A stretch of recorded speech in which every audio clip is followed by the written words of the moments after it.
Welcome to episode 8 of Tailoring Talk with me, Roberto Revilla. I'm a bespoke tailor, menswear designer and owner of Roberto Revilla London suit and shirt makers. So why this podcast? I love tailoring because I love taking care of people. I work with so many fascinating individuals, and this gives you the chance to join me as I introduce you to some of them. Delve into their lives, the highs and lows of their journeys and the lessons they've learnt along the way. My hope is that you'll learn something new, meet some interesting people, and feel inspired to get involved through your feedback each episode, or by even joining me as a guest.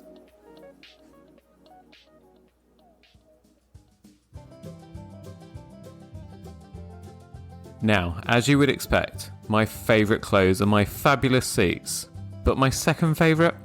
They have to be my jeans. So many of us are obsessed with denim, and so many of us are on the same quest, the search for the holiest of holy grails, perfect fitting jeans. Join me as I take you on a 4,500 mile trip to Mississippi to meet Blake Cocanaugher of the BlueDelta Jeans company. Together, we're going to find out a little about the history of denim and how the modern jean came to be, discover the lucrative pastime of jean prospecting, and dive behind the scenes to find out how this little company creates a perfect fitting jean every single time. Enjoy!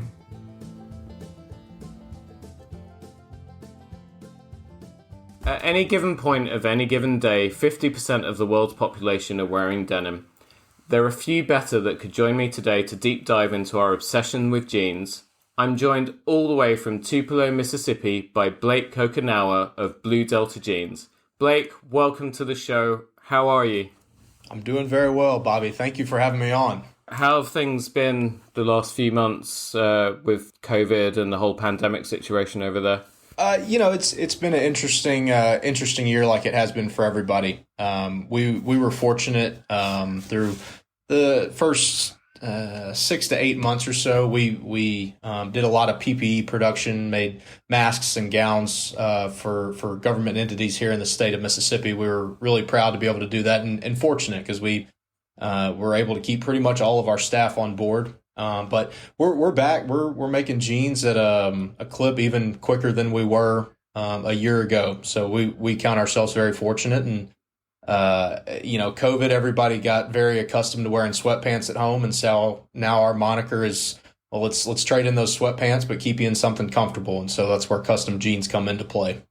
I'm really shocked, actually, that even in Britain we expect it, because I don't know where we get this reputation from in Britain of being very well dressed. I don't know if it's what you guys see of us in movies and on television shows and that sort of thing. But trust me, if you get out here, it's not quite the case. There are some well-dressed people, but on the whole, there's a lot of work to be done. And I probably shouldn't complain about that because there's a whole market opportunity there for me. We definitely saw a lot of people and heard a lot of people telling us proudly how they ditched suits and even ditched jeans and were wearing shorts. Yeah, we'd actually gone a step below jogging bottoms over here. Shorts and t-shirts, even up till now. Crazy. I'm really, really surprised because I would have just assumed, and maybe this is me just stereotyping in my own mind from what I see of America on TV and so on, but I would have assumed that jeans would be the lowest common denominator out there during the pandemic and working from home. I hate to say you're wrong on that one. In American media and American culture, I think we definitely view Britons as wearing three-piece suits everywhere you go. Probably a consequence of James Bond movies and what we see on Netflix. But in the United States, denim increasingly, like everywhere in the world, is becoming more and more of comfort wear as stretch materials get added into denim.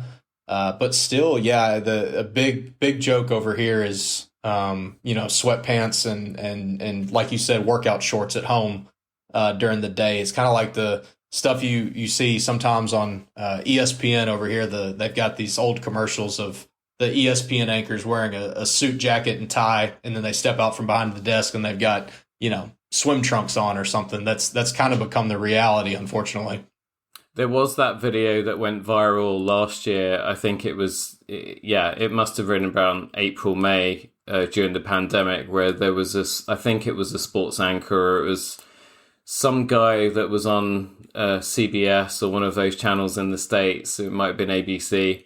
And he was being interviewed, but he was in his underwear. I mean, I think he was literally in his boxers. Yeah. It's shocking, but we're unlocking gradually over here in the UK, and we seem to be on track so far. So with that, we're hoping that we'll also see a general return to some level of decorum. Absolutely. But let's see how that goes. 2020 becomes this sort of lost year as far as that quote I gave, or that fact I gave at the top there, that at any one point in time, on any given day, 50% of this planet's population are wearing denim. I mean, that's just crazy, right? But then, are we surprised? No, and it's a crazy statistic, and I do hear that one a lot, and it always catches me off guard. But you think about denim, the history of denim, which is, it's really not that old of a fabric. You're talking couple hundred years, and blue jeans in their modern sense came to fruition in really the 1850s. But denim became popular because it is a workman's fabric. It's a sturdy material. It lasts you a good long while. You don't have to wash and clean it all the time because of the nature of the material. So you think about just the overall population of the world. Most people on a day-to-day basis are doing some form of labor, and denim is the material that fits the bill for what they may need to wear. So definitely an odd statistic, but one that you get into it a little bit, and it makes sense. We're going to come back to the washing of denim in a little while, because it's a touchy subject. It is a touchy. Well, again, especially over here, because when I get customers who say, "So how do I look after these? Do I wash them?" And I say, well, you should never ever wash them. They put dry clean only in there, but you shouldn't even do that. And then they'll look at me and they'll be like, really? With a look of disdain on their faces and disgust. I mean, what happens when they get really dirty and smelly? And I'm actually like, I have to confess I don't know. But to be honest, I don't wash mine. But the reason I don't wash mine is because I've got like 7 or 8 pairs of them. And they all do different things. And we'll also talk about that later as well. My jeans all have their own individual personalities now, as time has gone on, which is also very cool. So, kind of going back to the start, because you said quite rightly that they came about as a form of workwear. The story started with Jacob Davis in the USA, because jeans, actually, the fabric itself originates from Europe. Yes, sir. Yeah. So denim, as I understand it, is one word in the English language, but really it came about as 2 words. Denim allegedly was first invented or created in Nimes, France, and so when it started showing up all over the world, it was de Nimes of France, or of Nimes, France. So that's the invention of the word, allegedly.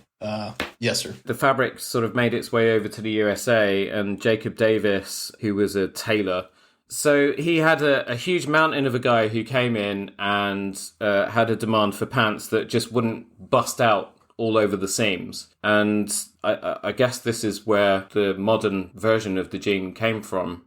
Right. So as you said, as the story goes, this client came in, needed a pant that would be durable and long lasting, and that would also fit him.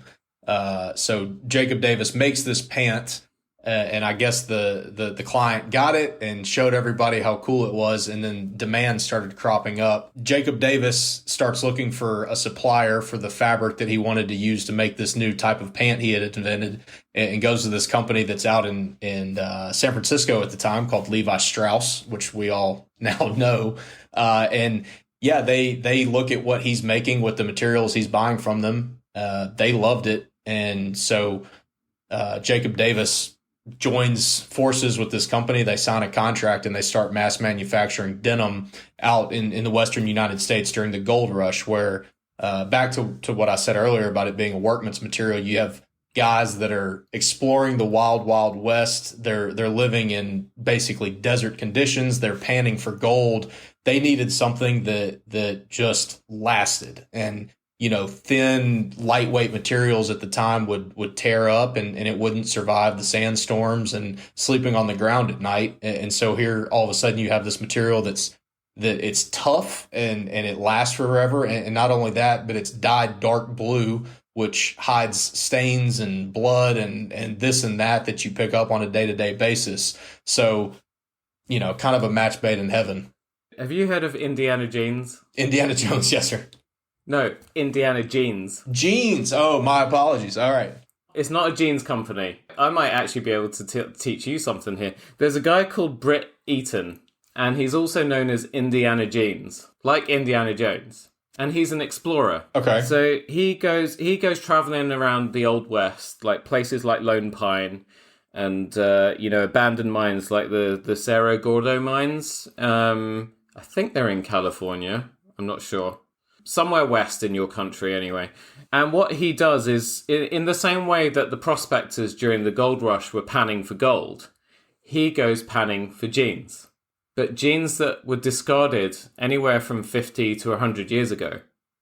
So like these old abandoned mines, he just goes rooting around the remains of these places. And he's just trying to find jeans that were discarded by prospectors, workers, miners, you name it. Whoever is out there at that time, cowboys, I don't know who else you guys had out there, but it was, again, I'm just quoting from films that I've seen. But that's what Britt does. And he'll find jeans that have been discarded that are still there after all this time, under all this trash, and then he sells them. So these are jeans that back in the day would have cost like $1.25. He'll sell them for anything from $2,000-3,000 to $100,000 because there are collectors all over the world, particularly in the Far East. They love this sort of stuff, who are paying huge sums of money for these things. So my question is, did you guys get your business model wrong when you started? Because this guy's making a killing off old stuff that exists already. Isn't that amazing? Well, I've successfully avoided having to going into mines on a day-to-day basis, so I think I may be okay with what we've done here.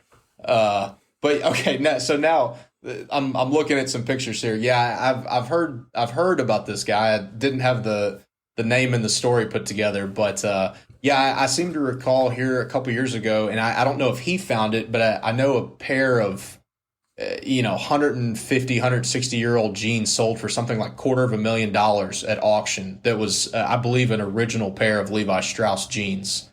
The one pocket. Yes, the one pocket. Yeah, that was him. He talks about the one pocket as being the holy grail of, I guess we'll call it jean prospecting, right? Probably a fair term. Yeah, no, exactly. I mean, if it wasn't for the pandemic and my inability to fly out to your country, I'd have been there a year ago, just hunting around for this stuff. But the point of the story is, and my reason for mentioning it, not that it's just kind of an incredible bit of trivia. It's just testament to the fabric and just how long these things last, that this guy can go to some abandoned mine that has been disused for the last 80 to 100 years and find this amazing piece of clothing that has just been preserved under rubble and junk and whatever else, kind of clean them up a little bit and then sell them on for huge sums of money. But the point is that the fabric itself has not deteriorated or degraded in any way. Can you help shed some light as to why that is? Because anyone would think that cotton, being a natural fiber, would just break down and turn to dust. Well, one of the things that probably is of substantial help there is in the early days of denim, they made what we would now call, and what is just real denim, but in the modern world is called raw denim. So most jeans that you buy at the store is going to be made with a rinsed denim. So basically they make a denim material, comes off the looms, it's dyed, and then it's washed and dried, it's chemically treated. And there's definitely some benefits to that. It helps the fabric maintain its color better. The flip side of it is that it helps knock some color off depending on what you're wanting to do to give you that nice distressed looking jean that you can buy. One of the other big benefits to it is that because the fabric, the cotton fibers are already shrunk, it allows you to wash and dry jeans, which is what most people know as the proper method of taking care of a pair of jeans. For that same reason, because it is pre-shrunk, it's the same reason it doesn't hold its size as well. You put them on first thing in the morning when they're out of the dryer, and they fit nice and snug how you want them. And by the end of the day, you're ratcheting your belt to the next strap to get them to stay on.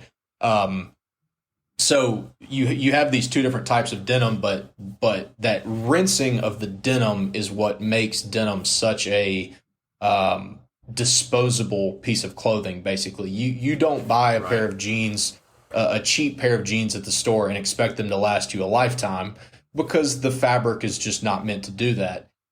160, 170 years ago, they just had one way of doing it. It came off the loom, it was dyed, and then it was sent out to make a fabric. So I'm not saying that's the only reason. I'm sure there's a lot of people out there a lot smarter than I that could give you a very scientific reason. But, you had thick, heavy materials that weren't dumped a bunch of chemicals on and, buried under dust and rocks for 100 and something years is probably not how I would want my jeans taken care of, but it is one way to preserve them. I mean, that's the thing about denim is generally speaking, it's a material that adapts itself to its environment. It's really interesting what you were saying there, because before I was discovered by you guys, actually. We'll talk about that in a little bit. But before I was discovered by you guys and found out about you and we started working together, I obviously was buying jeans off the peg. I always used to struggle with it tremendously because I have big thighs. And so, at the time I was a bit heavier. I could probably fit into a 34 jean, but I would always have to size up to a 36 just to get my legs in. And then my jeans would end up sort of hanging off my waist anyway. So I'd have to get a tailor to take them in. But within a day of wearing them, they just wouldn't fit again. They'd just be loose and floppy. And so I'd stick them in the washing machine to try and shrink them down a little bit again. And then you wear them, and the first few hours, they're absolutely fantastic. And like you say, by the end of the day, you're ratcheting up that extra notch on the belt and they've gone loose again. And so you put them in the washing machine again. And a lot of people go through that same cycle until they get a pair of your jeans. So what is it about the ingredients, and what is it about the fabrics that you guys have selected to use that is reducing the need for customers to have to go through that very painful process? Right. So there's a couple different elements there. The fabric that we use is a modern performance version of what I was mentioning a minute ago. So it is a raw denim material. Now we sell what would probably be considered a light to mid-weight denim material, going to be somewhere in the ballpark of 9 to 10 ounces, most of our fabrics.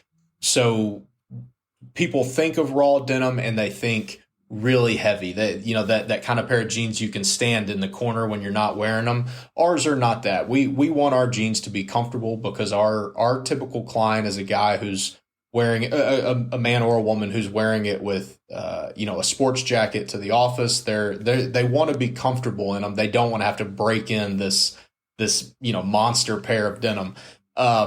But we do have added stretch elements to the fabric. We use Lycra in almost all of the fabrics we sell, and Lycra gives the stretch that spandex or polyester might. One of the big benefits to it, though, is it has incredible recovery. So that jean is going to stretch, it's going to give, it's going to move as you move, but it'll always come back to that same size. So those are two of the big things that make our jeans just a good, long-lasting, comfortable pair. That is, of course, in addition to the tailoring. We take 16 measurements for every pair of jeans we make. We personally pattern every jean, and then it's cut and sewn by hand in our shop here in Mississippi. There's a lot of love that goes into making a pair of blue jeans, just like there's a lot of love that goes into making a custom shirt or a custom suit there on Savile Row. I've done the audience a disservice because I introduced you and I introduced BlueDelta but I didn't actually tell them what BlueDelta are. They've obviously guessed by now because they're very smart. I think it was probably about 5 or 6 years ago. I was probably approached by Nick. He was looking for a tailor to partner with that could help you guys over in Europe, and you needed someone who could actually measure as well. Because I'm still one of those guys. I don't work with a lot of tailors work with try-on garments. Right. And again, for our listeners, basically that means they'll have a bunch of suits, jackets, trousers at their workrooms or shops, and they'll be in different sizes, and then they'll put them on you when you go in for a fitting, and they'll kind of use that as like a barometer, and then they'll work out what they need to change in order to get to your finished pattern. And I still don't do that. I still refuse to work with... Well, I don't refuse to work with try-on sets. It's just, I guess I'm just stuck in my ways. There we go. So I still just use a tape measure in my eye. And you guys approached us and you said, hey, we make bespoke jeans from scratch. We're based out in Mississippi. We've got a couple customers we want to send your way. We know you know how to measure. Would you mind giving it a go? And I was like, oh, wow, this is really cool. Bespoke jeans. I ordered a pair straight away because I've been looking for you guys my entire life. Our first couple pairs were just a huge success. Our customers, it's amazing when today, even still, I have a new customer who tries a pair of your jeans on for the first time. The look on their face, the second they put them on, I don't even need them to tell me what's going through their head. But I always love asking that question. Right now, Mr. Customer, tell me everything that you're thinking and experiencing. And to them, it's like magic. It's like they've taken this magic pill that has just lifted all the worries of their life away. Because believe it or not, one of the great... Well, you know, because you're in the business and that's what you do. But one of the biggest banes of most men's existence is actually finding the perfect pair of jeans. Anyway, I digress. So, 2011, you guys started. You tell the story. Yeah, so Nick Weaver and Josh West are the two guys that founded BlueDelta. Both of them from Mississippi, which I would assume most of your listeners know, but Mississippi's a pretty rural, we're a state full of good, hardworking people. And how BlueDelta came into existence was Josh was involved in economic development here in Tupelo, which is in northeast Mississippi. And he saw a unique thing about Tupelo, which is that it's a big garment manufacturing town. And one of the garment manufacturers that was here and left was a contract sewing company that made 501s for Levi. So there's this wealth of talent of folks who know how to sew blue jeans. They know, they just know how to put them together. And Josh, being the entrepreneur that he is, realized that he could probably, take advantage of that knowledge base, and went and got with Nick, who is the kind of guy that could just sell anything to anybody. And they started putting the company together. They bought sewing machines. They hired a lady named Sarah Ritchie, who is still with us, who, she's been sewing jeans pretty much her whole life, and just started from there. So 2011, the company comes into existence. 2012, starts sewing blue jeans. And as with, most bespoke clothing manufacturers, it was a slow roll. They had to figure some things out. But then we got to that point as a company where we're confident in the product that we were making and just had to sell it now. And so, yeah, like you mentioned, it's probably been 5 or 6 years, but really started growing a wholesale program where not only could we sell our jeans to our clientele here in Mississippi and in the Southeast United States, but we were starting to, the magic of the internet. People found out about us and wanted to buy our product, but we couldn't get it to them. And so we reached out and, whether it be in California or in New York or Miami or across the pond, we started looking for people who could sell our product. And, Bobby, you've been a good one. We're glad to have you. Well, thank you. I'm glad to be with you.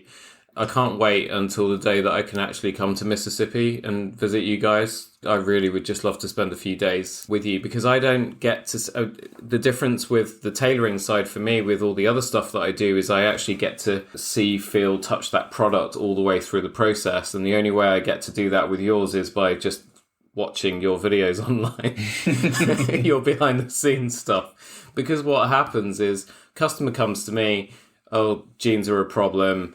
I tell them, you've just got to try these. I'm not even going to try and sell you into them. Just try them out. When you get them the first time, you will know, because you'll be in jeans heaven. So I measure them meticulously, and I send this very comprehensive set of measurements over to you guys, which is then translated into the paper pattern, and it's an individual pattern for that customer. Yeah, so like you mentioned, we take 16 measurements for our pants.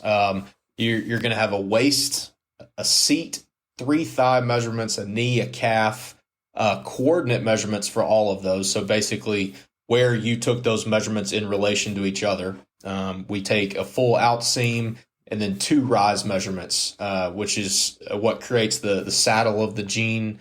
And, is one of the more important measurements, because it keeps it from being way too tight or way too loose in a spot where you definitely want it to fit just right. But yeah, we've got a guy, Johnson Benjamin. He's kind of the Picasso of denim here in Mississippi. So he and his patterning team, they draft every pant we make. So if you are a client, if you get a pair of jeans from us, one of 3 or 4 people here in our shop in Mississippi is going to be spending about 15 minutes with your measurements, drafting out that pattern, making sure that every part of the jean from the waistband all the way down to the bottom hem is sculpted and measured and all just right. That jean is cut and then goes into a sewing process that takes, 2.5 hours, something like that. 6 or 7 different sets of hands will touch your jeans along the way. We used to do it very, very old school, where somebody would get a cut jean and it was their responsibility all the way through. And we realized here a couple years back that the romance is definitely there with that idea, but the practice is that some people are better at sewing waistbands, some people are better at running the double needle machine, some people are better at placing zippers. And so we found where our talent and the folks who work for us had specialized skills. We put them in that job and let them execute it day to day. But after the jean is sewn, it goes through a full inspection process. So we've got a team that looks at every jean. They take the original 16 measurements and then all the new measurements that our patterning team generates. They compare them, make sure everything is right. They make sure the denim is the correct color. They make sure it's got the right color stitching and the right buttons and the right zippers and all that kind of stuff. And then it ships. We ship jeans all over the world on a day-to-day basis. So I always like to tell people it's a very simple, complicated process. We're making blue jeans, but we do it in a way that I don't imagine there's more than, a dozen companies in the world that do what we do. Definitely not over here, that's for sure. Anyone listening to that would think, through all those processes, that you had some huge factory that was the size of 12 football pitches or something like that, but you don't, do you? You're still a very small, for all intents and purposes, you're a family business just like ours. We are. Because you're still only, 20 people? We're a little bigger now. Our company from top to bottom, we're somewhere in the range of 35 to 40. Yeah, that's still small. Very. Yes, sir. Relative to, the output and so on. It means that everybody knows each other. Absolutely. You haven't got to employee 11786A or whatever yet. No, we're still well within the single digits. Or double digits, sorry. Double digits, yeah. That's great. I mean, it translates. I mean, we see it on our side, with customer service and so on. And the other beautiful thing is that if you want to talk in fail rate, I mean, we very, very rarely have. I don't think ever have had. I think we only ever had to remake one jean in the last 6-7 years. And that, I know why that was. It was just a client who was in extremely awkward shape, and I don't think it was even down to his measurements. It was down to the fabric more than anything. He chose a really... We were doing much heavier raw denims at the beginning, that kind of 13, 14 ounce stuff. And it was just the fabric didn't work. So we just ended up remaking them for something lighter. But it's testament to... obviously my measuring, which is awesome, but obviously your guys and Johnson's ability to translate the information that I'm giving him into this unique pattern for each customer that just works first time. It's incredible. I mean, why the hell would anyone go back to buying jeans the old way ever again? Why would you go through all that pain? Well done to you guys. And you're now the official, so to talk about some of your achievements over there that we wouldn't see over here, but you're now official jean of the Ryder Cup. Right. Yeah, so our product being so unique has lent us some very unique opportunities. Our storefront is in a little town called Oxford, Mississippi, which is a college town. The University of Mississippi is there, and the University of Mississippi puts out quite a few professional athletes. So in our early years, professional baseball players and professional American football players, the football you use your hands with, they're guys that are, 6'6", 6'7", 300 pounds. They're got tiny waists and big butts and big thighs and long legs. They knew about us just because we were in their town. And so we were able to take those guys and put them in jeans, and that's led us to having a couple hundred clients in Major League Baseball. We've got about 100 clients in the NFL. And then through the course of doing that, it's obviously put us into NHL and NBA a little bit here and there. And like you mentioned, the PGA has gotten to be a good client of ours. We just put jeans on the right people, and we're asked to be an official partner of the U.S. Ryder Cup team for what was supposed to be the 2020 Ryder Cup, now the 2021, which is at Whistling Straits in Wisconsin. Yeah.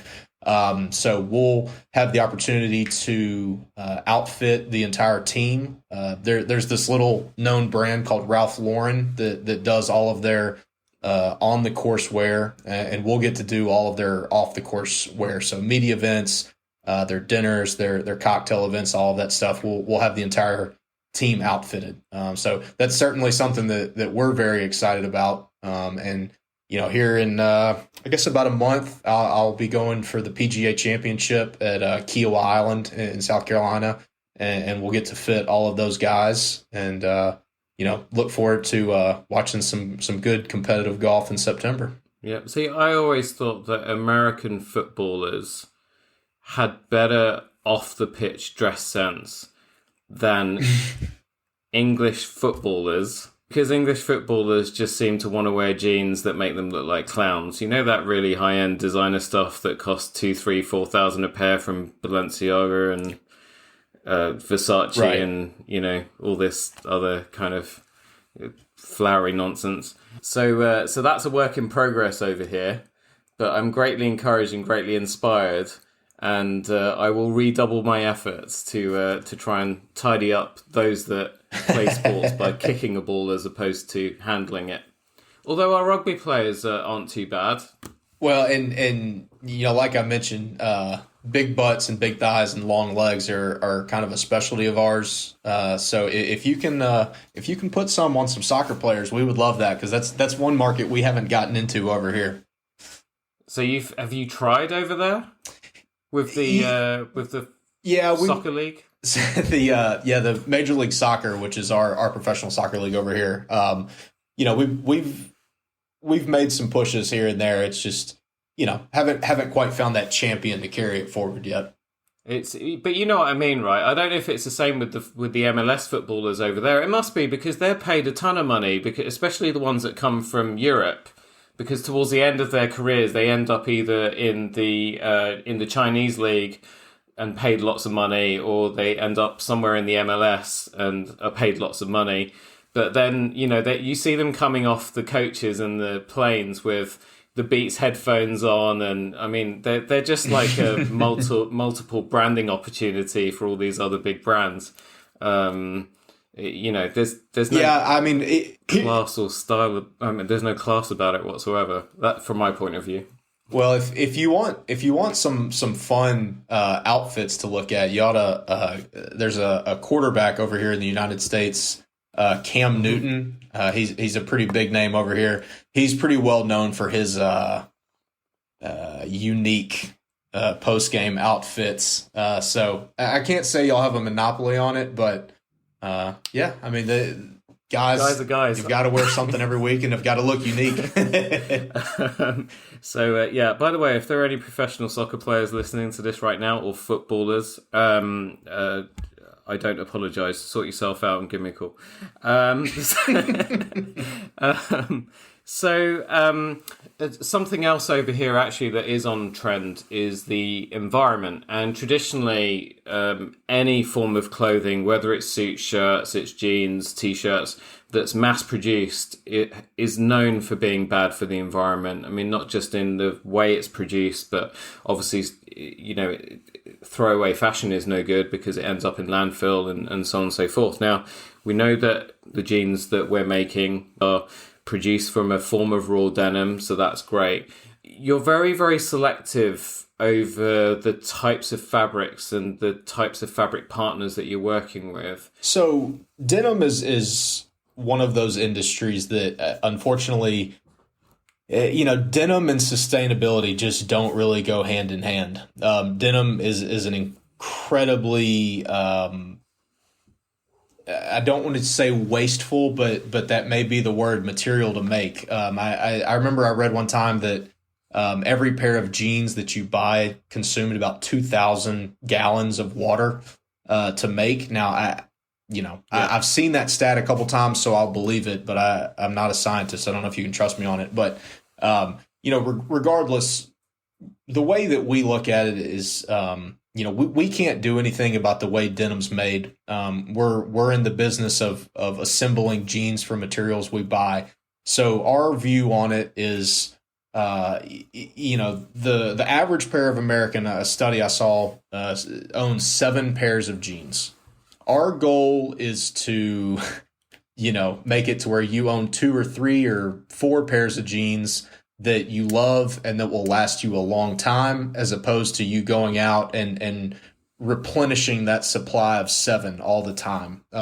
One of my big qualms with denim as it is in American culture is that it's very throwaway.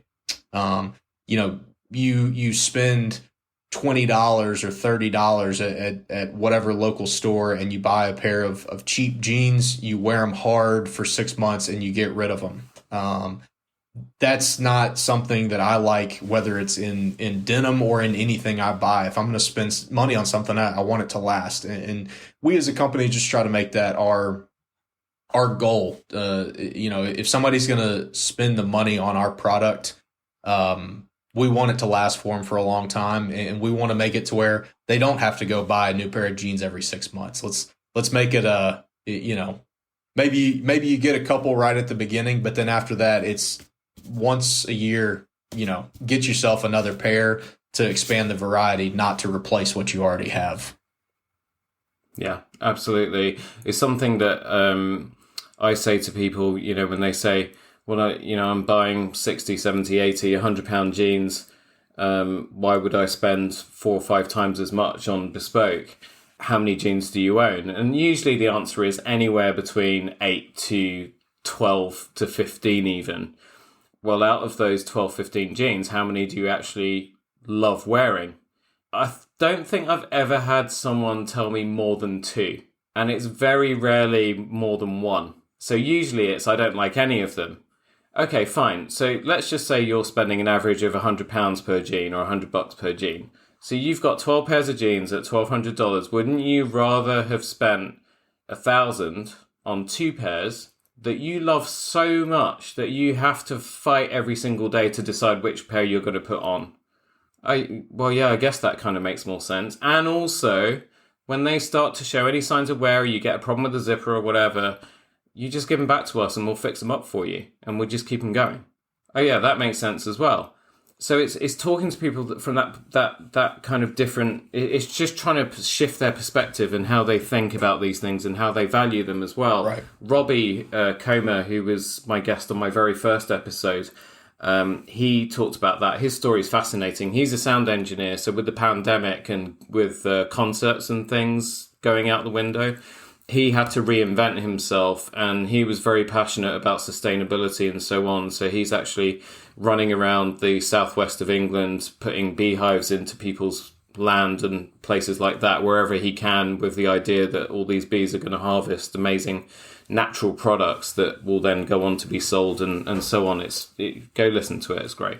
But Robbie was talking about that in relation to other items of clothing, like shirts is a big example. You know, people buy shirts for 10, 20 pounds over here, and they'll buy 5, 6, 7 of them at a time, and they'll throw them in the bin every 3 to 4 months. It's just creating waste on a huge scale, and it is becoming a real global problem as well. So, what you're saying there about it being better to spend money on quality and have it in the wardrobe for a long period of time. I mean, the pair that I'm wearing today are now 4 years old. I don't previously think, when I was buying jeans ready-made, but from Levi's, diesel particularly, and I was spending around 100, 120, 130 pounds a pair, but I don't think they ever stayed in my house for more than 9 months. They would then just end up going to charity, not going in the bin, but still going somewhere. But I'd be buying 5 or 6 pairs of those a year. The pair that I've got on right now, as I said, they're about 4 or 5 years old. I remember certain days of my life with these jeans because there are certain marks and things that they've developed over time. There are certain stains on them. I need to ask you about cleaning. There are certain stains on them. Like there's a silicone smudge on the thigh of the right thigh of these jeans, and I'm building my house at the moment, and I know the exact day that happened. It was in February this year because I was siliconing the expansion joint between the extension of the house and the old part of the house. You know, when you have 2 long runs of brick wall, 2 long runs of masonry, you have an expansion joint in the middle, and so I had to silicone that. Why I'm doing it myself is a whole other story, but anyway. And I just got this silicone smudge on these jeans that will never ever come out. And at the time I was mad about it, and now I actually am quite happy that it's there. Because these jeans are like a book now. They're telling the story of the last 4 or 5 years of my life. All these little marks, there's a little nick on one side. Again, all these things kind of happen to your jeans, and they start to tell a story. And that's the great thing about them. If you've got something that's a throwaway pair that only lasts about 6 months and you chuck in the bin, it's another benefit to these wonderful garments that you lose. Do I sound crazy? No. I completely agree with you. There's a certain romance to a good pair of jeans, I think. And, you know, the raw denim that we sell is going to start out as a dark, more of a dress denim. It's not going to have that pre-distressing or the acid washing that's sometimes popular. It is going to start as a dark but blank canvas, and you get to put life into that garment. So one thing that we always tell our clients, and going back to, our sports clientele, our jeans are like a baseball glove, or like a good a leather binder, or a pair of shoes, something like that, where you get it where it's brand new. It is a product that's got some it's not soft, right? And you get to break it in and give it that feel that you want it to have. You don't want to go buy a pair of used shoes that someone else has worn already. You want to go get them brand new and let your foot make the imprint in them. So, Bobby, I was sitting here looking, your pair of jeans you've got on here. We completed them on August the 14th, 2015. So you're running up on 5.5 years. 6 years. Yeah. Or, I'm sorry, run up 6 years this summer. 6 years.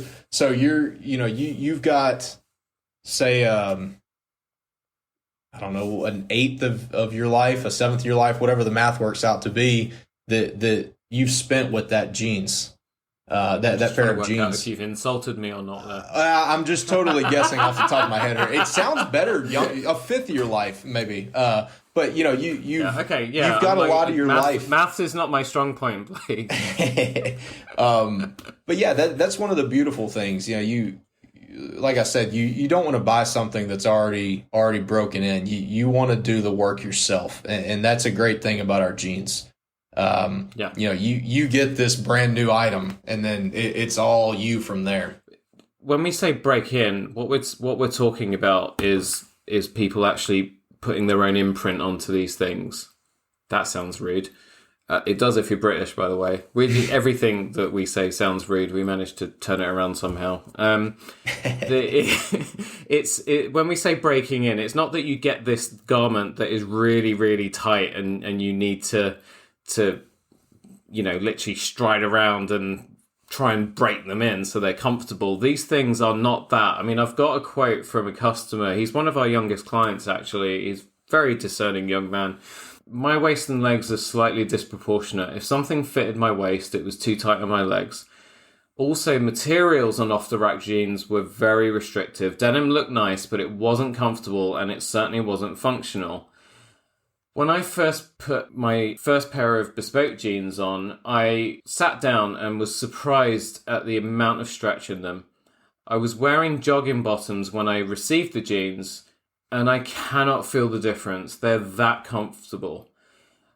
I'll never buy off-the-rack jeans again. I cannot go back after trying these. They're versatile, durable, and comfortable. They're the perfect item of clothing. The right pair of jeans can last years. Why not spend those years in comfort? Well, I can say with confidence that Caleb just said in 100 words some better marketing than I've heard in a long, long time. So what a great quote. He's still young, Blake. I can send him over to you if you want to hire him.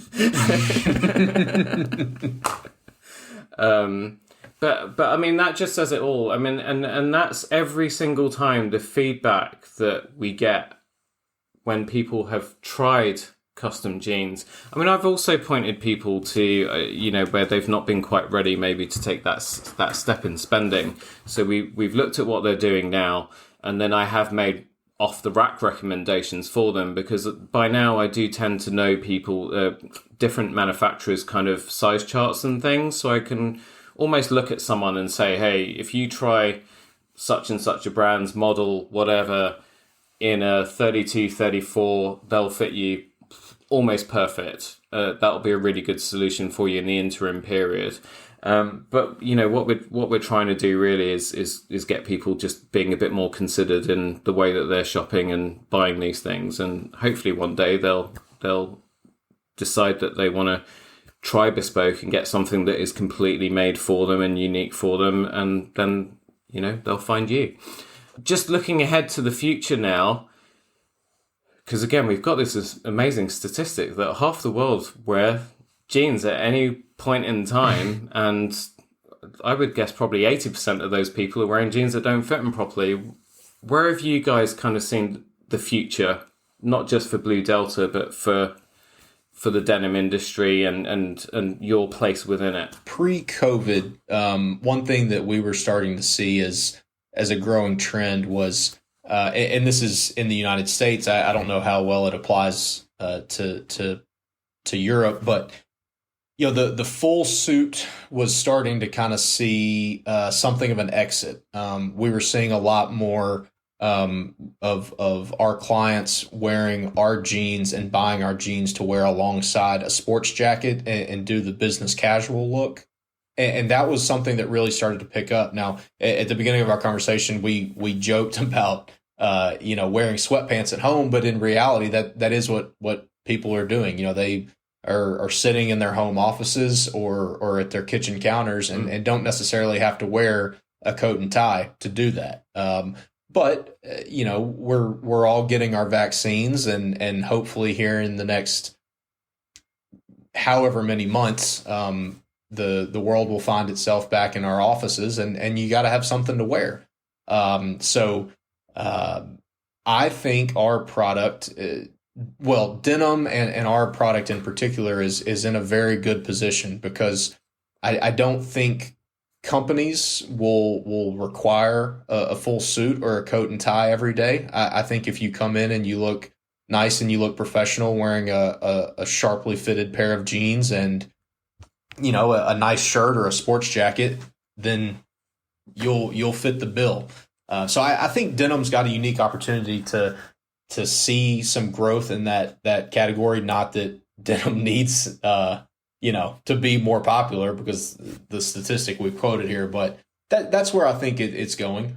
So we'll continue selling jeans, and hopefully that will become part of a Monday to Friday kind of work uniform, instead of just casual Fridays where you can wear jeans to work. We'll see if that happens, though. Over here, it's really funny because, again, at the start of COVID, people's dress sense just went out the window and into the gutter. And then as time has progressed, I mean, what we're seeing now is people saying that either they're not going to wear a suit, but they will still need some form of the jacket, shirt, trouser combination, whether that's jeans and chinos and a sport coat or whatever. But those three basic components will remain the same. Or they might go back to wearing a suit, but they may never wear a tie again. So that's kind of the talk over this side of the pond. Where jeans will come into play, I think, is... So I wear jeans on certain days. I mean, today I had to go to the workroom, and I did see a customer today, and I was wearing my nearly 6-year-old BlueDeltas. But he didn't really seem to notice. And my favourite wash, as you know, or colour, is the very dark indigo. It's that black on blue that you guys do. That is so, so dark. Yes, sir. I've been into so many offices over the last few years. I mean, obviously they've aged a little bit now, and the colour's kind of not quite as deep as it was when I first got them.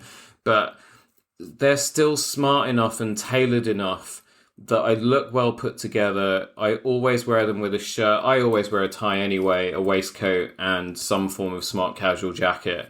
But where I've had clients who, if they'd noticed that I've been wearing jeans, they would have said something about it. They don't notice because they're so well cut, and they just, they don't scream jean when people look at them.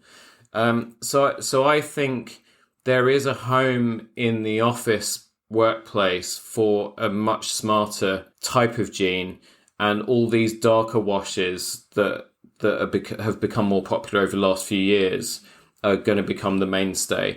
Obviously, the alternative to that is the classic chino. The difficulty, I think, always for guys, and actually to girls, maybe not.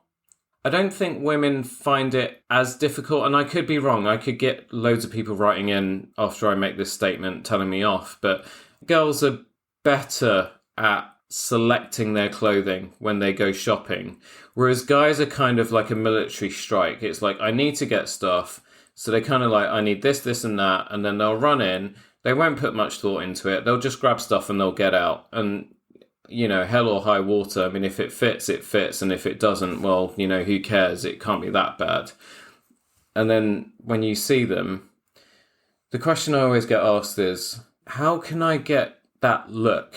And I say to them, oh, you mean they're wearing a blazer with a pair of jeans look and a shirt and looking like you're well put together, not with your jeans hanging around your backside? And they're like, yeah, how do I get that? I just say to them, well, just buy jeans that fit you properly. So we have a saying that we like to use in BlueDelta, because as I mentioned, you see more and more jeans and jacket. As you mentioned, most people don't have a well-fitted pair of jeans. And a friend of the company, he came in one time, and on his first pair of jeans, he said, I wear jeans and a jacket most days, but I have very poorly fitted jeans. It's like I've got a business mullet. He said, I'm well put together in the front, but terribly in the back. And man, that has just taken off with us. We use that all the time. But yeah, so, we joke, we like to try to solve the business mullet, which is, you're put together up top. You've got a nice shirt and a nice sports jacket. The jeans need some work. Let's get the clippers out and take care of the jeans part. That's absolutely brilliant. So mullet, that over this side of the pond, that brings us back to football again. In the 80s, most of the top professional footballers used to have a mullet. Okay.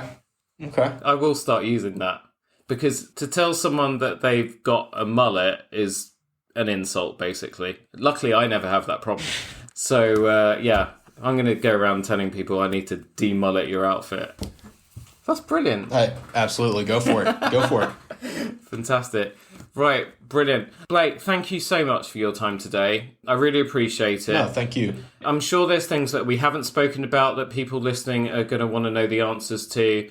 So if you are listening, and if we haven't covered anything that you've got on your mind, or we've kicked up some questions in your mind or whatever, then just send them in.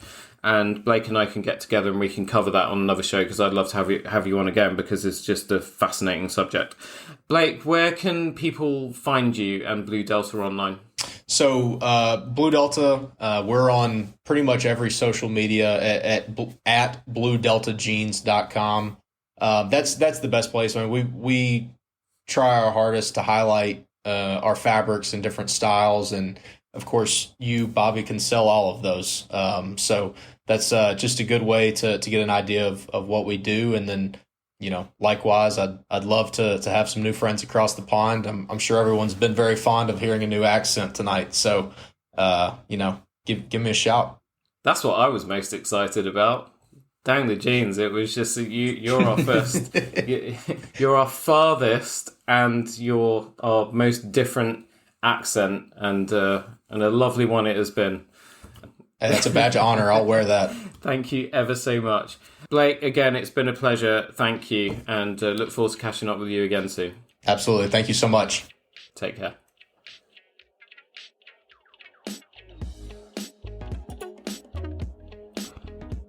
Thank you, Blake, for taking us on this magical tour of denim, jeans, and your amazing company. I realised we didn't ever get back to the point about not washing your jeans. The reasoning is that washing denim knocks off the dye, so you lose those wonderful, unique characteristics that develop over time. But of course, they'll get smelly eventually, so I personally recommend just a very gentle cold hand wash with a little soap. There are also various denim deodorising sprays on the market too. That's it for another week, and that's it for Season 1. If you're enjoying the show, please give us a rating and a review. It really helps other people discover us, and if you really had fun today, why not share this episode with your family and friends? I love your questions, comments, feedback and ideas, so don't be a stranger and please get in touch. I'll be back in May with Season 2. If you'd like to apply to be a guest on the show, just send me a direct message on social or email me using the address in the show notes. Once more, thank you so much for joining me. I can't wait for you to join me on the next one.